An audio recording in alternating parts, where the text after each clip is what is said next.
alaykum. Mana bugun biz doktorantimiz Toshkent davlat agrar universiteti meva sabzavotchilik va uzumchilik fakultetining doktoranti Sadullayev Anvarjonni tajriba dalasida turibmiz. Sadullayev Anvarjon asosan Xorazm viloyati, umuman olganda respublikamizning shimoliy hududlari uchun tarvuzning namunalarini tanlash va shu bilan birga maqbul ekish muddatlarini va ko'chat qanliklarini aniqlash bo'yicha ilmiy tadqiqot olib borilyapti. Ushbu ilmiy tadqiqot to'g'risini aytishimiz kerakki, Xorazm viloyati iqlim sharoitida birinchi marta olib borilyapti deyishimiz mumkin. Chunki shu kunga qadar bir eng yaxshi tarvuz, eng erta tarvuz mahsulotlari asosan bizga respublikamizning janubiy hududlaridan olib kelinar edi. Ayni vaqtda esa Anvarjonning ishining asosiy mazmuni ham aynan Xorazm viloyati iqlim sharoitida ertangi tarvuzni aynan mahalliy sharoitda yetishtirish va shu bilan birga eksportga yo'naltirishga qaratilgan.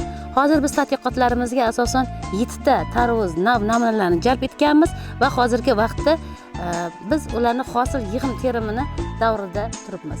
Asosiy bu yerda ham plyonka ostida, ham ochiq dalaga to'g'ridan to'g'ri urug' bilan plyonka ostida ham urug' bilan ham ko'chat bilan yetishtirilgan.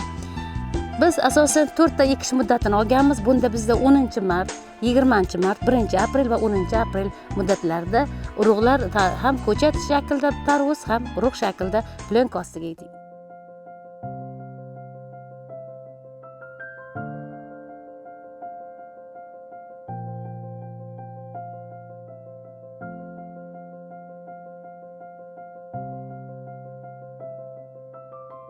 Polietilen ostiga ko'chatidan ekkanimiz bilan polietilen osti urug'ida ekkanimizning farqini aytib o'tadigan bo'lsak, bu hosildorligi jihatidan, senteniy jihatidan farq qiladi, ya'ni pishish jihatidan farq qiladi.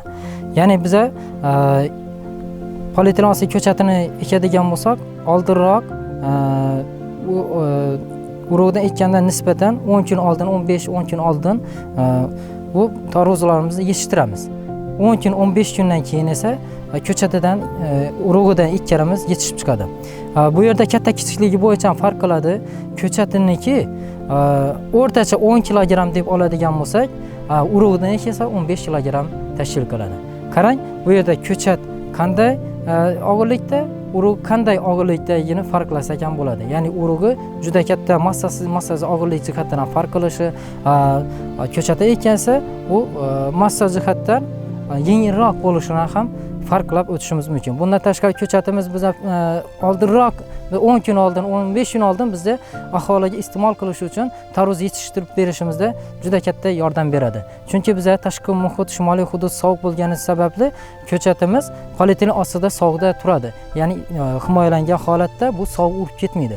Ya'ni natijada bu sovuq urmasdan, sovuqdan o'tib isib ketish jarayonida ko'chatimiz yana rivojlanib bizga tarvuzni yetishtirib berishimizda juda katta yordam beradi.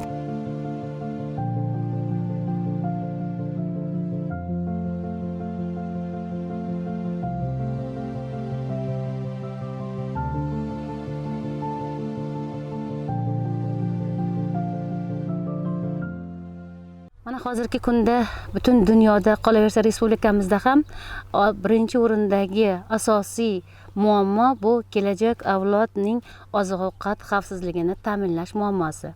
Shunday ekan, ayni vaqtda respublikamizdagi barcha sug'oriladigan yerlardan yerlardan olinayotgan hosildorlikni bir necha marta oshirishga juda katta e'tibor qaratilmoqda.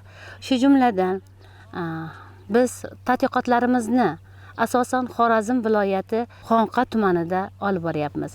Tadqiqotlarimizdan asosiy maqsad respublikamizning shimoliy hududlari uchun tarvuzning erta pishar serhosil navlarini tanlash va yetishtirish texnologiyasining ayrim elementlarini aynan ko'chat bilan yoki plyonka ostida yetishtirish uchun maqbul ekish muddatlarini aniqlashdan iborat. Bu yerda asosan tadqiqotlarimizni doktorantimiz Sadullayev Anvarjon olib boryaptilar. Asosiy maqsadimiz respublikamizning shimoliy hududlarida shu kunga qadar asosiy tarvuz mahsulotlari janubdan, Qashqadaryo, Surxondaryo, qolaversa Jizzaxdan toshib kelinadigan bo'lsa, ertangi hosil ayni vaqtda esa mahalliy, ya'ni Xorazm viloyatini o'zida ertangi tarvuzlar yetishtirishga erishdik.